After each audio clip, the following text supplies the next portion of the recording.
Okay, here we are at the Tremper Auditorium right after a terrific play was called Unforgettable, and I'm with the child of this director, writer of this, Garrett Davis. Garrett, thank you so much for coming today, and what a great performance.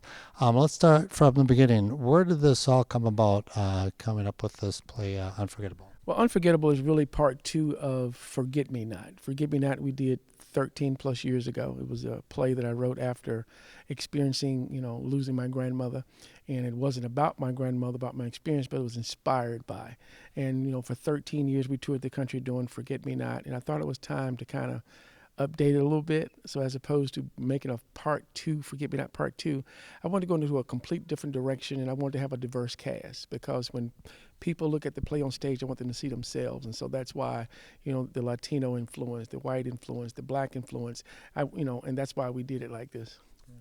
So the characters in the play, were they sort of people from your family at all, or? No, it's a fictitious family, but a lot of the things that you saw on stage come from stories and people telling me about certain situations, like the whole putting the recipe, mixing up. That was a true story, and so I just put some of those true stories within the play to make it real. I do say play, but there's also some musical breakout sessions. Let's hear about that. What's sort of the reasoning you put that throughout the?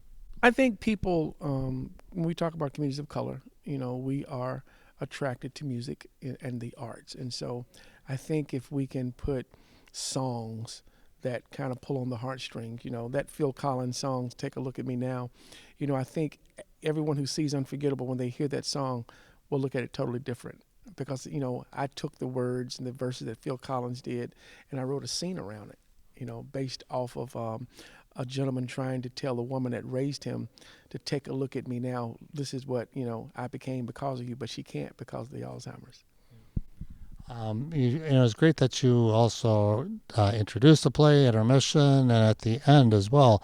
You really were strongly talked about clinical trials. Let's talk about that. Clinical trials are very, very important in communities of color. You heard in the play, only 3% of communities of color take part in clinical trials. And if we're going to find a cure for Alzheimer's disease, and I truly believe that we are, but what happens if it doesn't work in communities of color? Because we didn't participate in clinical trials. The only way we know what will work in us, we have to participate.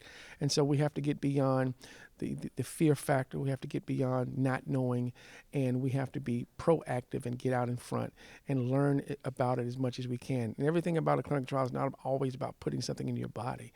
There's all different types of clinical trials and studies. I just want us as a people to be a little bit more versed and a little bit more aware when it comes to clinical trials. So with your grandmother, you were a caregiver, and what sort of message do you want to give to the caregivers out there? First of all, you have to admit that you're a caregiver. You heard me talk about it in the play. A lot of times, if you're my father, I'm your son. I'm just trying to be the best son that I can be. I don't look at myself as a caregiver. I'm trying to take care of my dad. And so, but in doing that, if I don't look at myself as a caregiver, then I don't open myself up to the resources that are available to me for free, like an AARP, like an Alzheimer's Association, like ADRC. And so the first step is admitting that, yes, I'm a caregiver and now I have to provide for. And so in order to be the best caregiver I can be, I have to open myself up to the resources that are available to me. Through the play is also with the siblings. It's not like everybody's together at once. It's a matter of convincing. Did you have to go through that at all? Yes, true story. When my grandmother, goodness, contracted Alzheimer's disease, I didn't want to see her like that, so I didn't go back into the funeral. And so it was years and years and years that I didn't even see my grandmother, because I was too immature to want to be around. I couldn't understand it, so I was very uncomfortable. And so, now the reason why I do what I do now is so that I can give another young person an opportunity to, if it happens to them, to look at it totally different, to meet it head on, don't run from it. Great turnout today. And it was really good. Was that sort of the whole purpose when you wrote the play, is that you can get that message to the people that are could be dealing with this. Most definitely. I mean, and the reason why we take this around the country is because, and it's free. You know, we don't want a dollar or a penny to be the reason why you don't get this information or get connected to the resources that can help give you a better quality of life for you and your loved ones. So, the Alzheimer's Association and our companies have partnered together, you know, to kind of do this for as long as our money will stand. You talked about some other performances. So Unforgettable is one of them. Do you have like your own production company? Yeah, we have GW Productions and Films, and of course, on the theater side, we've produced a play on prostate cancer called Daddy's Boys, a play on diabetes called Sugar Ain't Sweet, because in the African American community, they refer to diabetes as sugar. We have one on caregiving with ARP called Mama's Girls. Then, of course, Forget Me Not, which was, you know, the inspiration behind Unforgettable.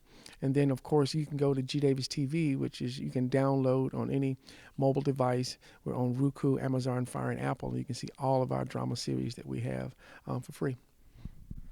Your cast was great too.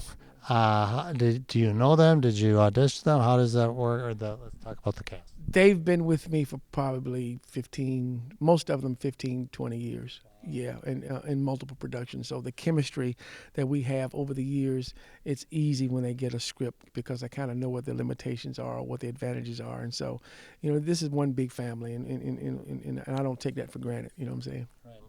And once again, it was great that you participate, having the Alzheimer's Association representatives and the ADRC. Is that what you do when you go to other? We partner with those resource agencies that can provide help and provide resources. So that's part of the process. Mm. So if people want to learn more about this production or other productions, website or social media, let's hear. So for this particular production, they can go to unforgettableplay.com, unforgettableplay.com. And for all of our productions, they can go to gdavisproductions.net.